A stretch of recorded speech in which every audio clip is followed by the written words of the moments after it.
संग प्रीत में नैन मिला के हारी गई पाना,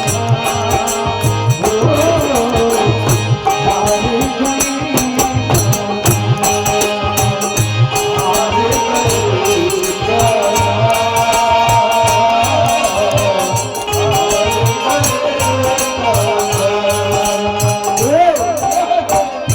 राधिका जी कन्हैया से कहत रही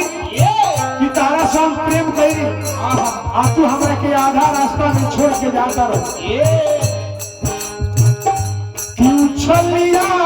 तूने राशि रसाया, क्यों छलिया तू राशि रसाया, मीठी मीठी बातों में सबको फंसाया, मीठी मीठी बातों में सबको फंसाया।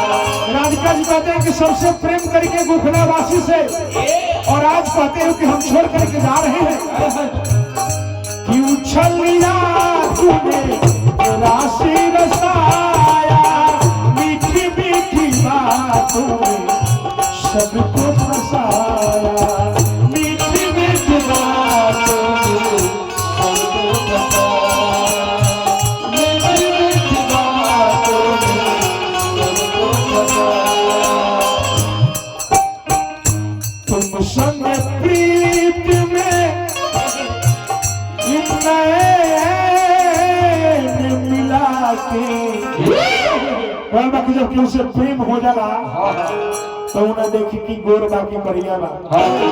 मोट बाकी छोट बा, ई ना देखी कि कैसन बा, दिल में जाकर के तस्वीर बन जाला कि तुम संग प्रीत में और नैन मिला के हारी गए